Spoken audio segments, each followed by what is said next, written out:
My first YouTube video was in September the 27th, 2018. The come up was insane. We had our own TV show, we traveled the world, we made videos with the biggest creators on the platform. I was 25 years old and I was living the dream. But 2.5 years in at 900,000 subscribers.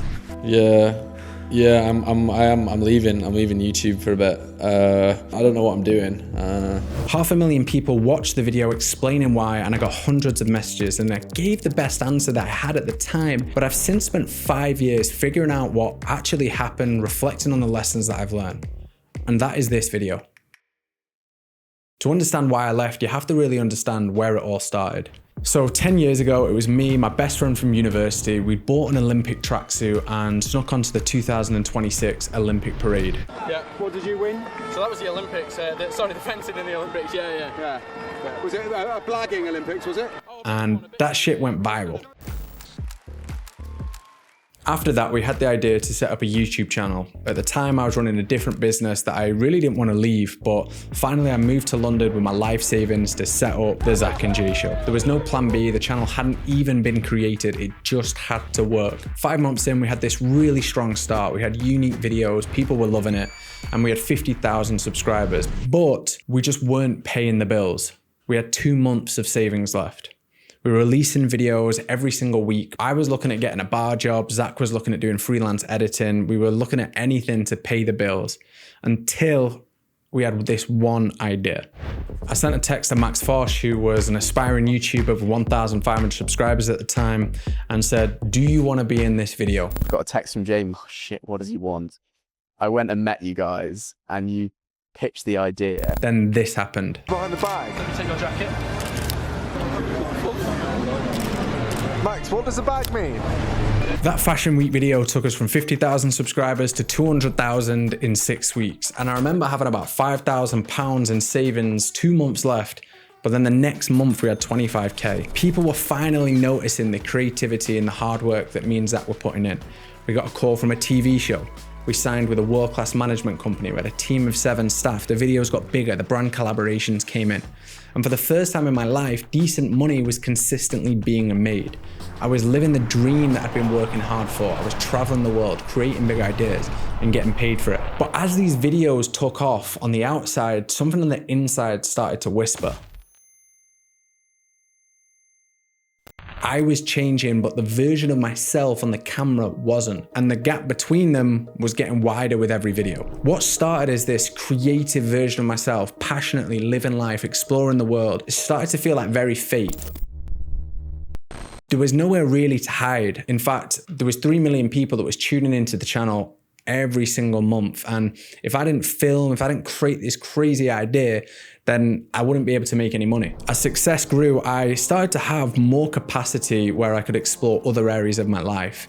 And to be honest, when that opened up, I didn't really like what I saw or how I felt. I realized there was a lot of stuff that I hadn't really dealt with as a kid. When I was 16, my parents, they sat me down, me and my sister, and after 20 years marriage, they told me they were getting divorced. It was tough, there were tears and there was pain. And at that stage, I really felt as though I had to sort of be the man of the household and look after my family. And I never really processed any of those emotions. I just sort of bottled it up and kept it moving forward. And that is one of the reasons that business appealed to me. I could focus on all these exciting ideas of the future instead of looking at the present of where I was at. And for my entire adult life up to that period, I was ignoring these feelings. I was working hard and I was hoping like future-based me would feel better. But after the channel blew up, future me had arrived and I still didn't feel very good. I felt trapped and I couldn't tell myself that the next milestone would feel great because the one that I just hit felt terrible. Each video got harder and harder to create and I found myself drinking more. I was invited to fancy influencer dinners with free drinks and drugs. And at that period, I really just started to lose myself even more. I was feeling numb with the videos and only really felt alive drinking, going out. I'd have all these all-nighters and every time I'd wake up from a huge night, I'd just be like riddled with this anxiety. I stopped sleeping and had so much anxiety throughout the night that I ended up in hospital. And I think that's a story for a different day, but it got pretty bad. After this period, I really tried making videos again. I really tried to fall back in love with YouTube, but I just couldn't. I couldn't enjoy it anymore. We filmed a few more videos after that, but towards the end, I was just too depressed to work. I remember there was one time where I was planning this video and I literally just put my head on the desk and like fell asleep. I was like, what am I doing here? Some people said to me like, Jamie, you were so brave from walking away. But honestly, I don't think I could have stayed. I was weighing down Zach, I was weighing down everyone else on the channel. This video wasn't made for you to feel sorry for me, and I ended up in an amazing place. I'll share what turned it around, but first I'll share what happened next. I quit the channel, everything that I built. I bought a one-way ticket to Mexico, and originally the plan was just to stay there for 2 months, but Christmas came around and I still had no idea what I wanted to do. I just knew that I didn't want to go back to Manchester, live with my mum for the winter, so I stayed.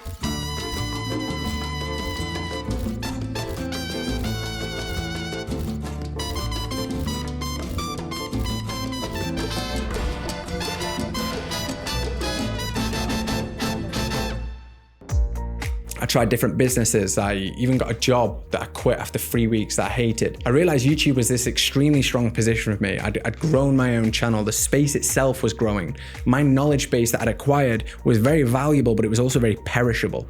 So I started sending DMs to entrepreneurs to help them grow.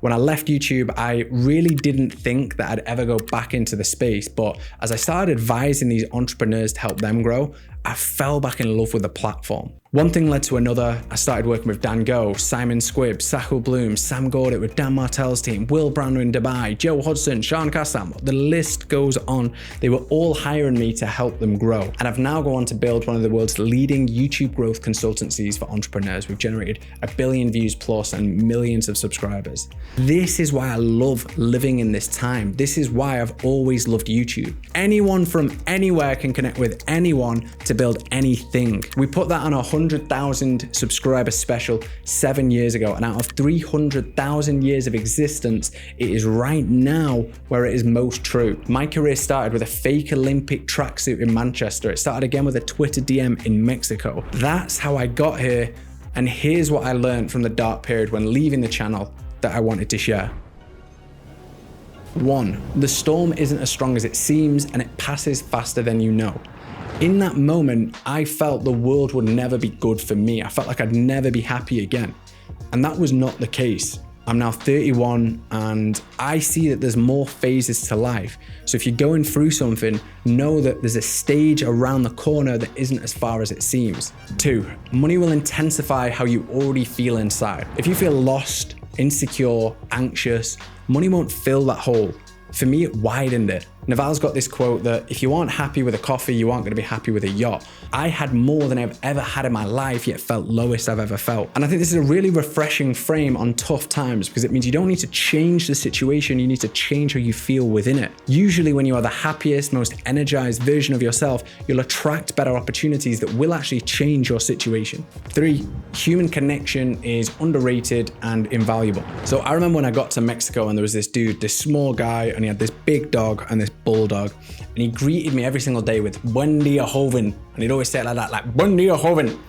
And I remember it was after my YouTube consultancy business had already took off, and I got these amazing clients making good money, and this guy saying "Good morning, young man" in Spanish to me in the way that he did it with his big dog and his small dog, that was the highlight of my day. And so after that, realizing how much the power of human connection, I started connecting with waiters more, with receptionists, and anyone really that I could connect with. And it's become a big part of my life, just saying hello, creating relationships. It feels nice, it's free, and anyone watching this right now, I'd encourage you to do it and start right now. 4, what is the point of fear if the worst thing that you can't even imagine happens to you turns out to be the best? And I think this is the biggest point that I took away from this experience. I went to Mexico kind of in this desperation, but I ended up falling in love with the country and it changed my life forever. Aprendí español. Conocí una mujer mexicana. I'm now getting married to that girl. I set up a business that saw me travel the world. Agora vivo en Portugal. Portuguese isn't quite good as the Spanish just yet. What is the point of worrying in general about future things if something is so bad that happens to you turns out to be the best thing that ever happens to you? So those are my takeaways. What's next for me? I still love YouTube, but Instead of being on the sidelines, which is where I've been, I want to be in the arena creating. I've been on the back end advising these entrepreneurs, these amazing businesses, and I still love doing it, but I miss impacting people myself from my own creation. We've just done the first 10 videos on the channel, and fuck, it feels rusty. It feels like I don't know the exact direction, doesn't know exactly where we're going, but I do have this scent in my nose, or this taste in my mouth, that if we keep going and we keep the progress, we will do amazing, amazing things. If you're a fan of the Zach and Jay show, I just want to thank you from the bottom of my heart. Even though a lot of this video has been based around the negative side of it and how low I felt at the end, I look back on those years and memories I built, and it fills me with so much pride and gratitude. If you're young, looking to do something cool yourself, I'd say you don't need to know the exact steps to get there. I'd say just get out there, start creating. Action breeds clarity. You are living in the best time in history to build, create, connect. Why wait to take advantage of that? And finally, if you're watching this and you aren't in the best place mentally, I can't speak for everyone, but I can speak for myself. The storm wasn't as strong as it seemed, and it passed before I thought.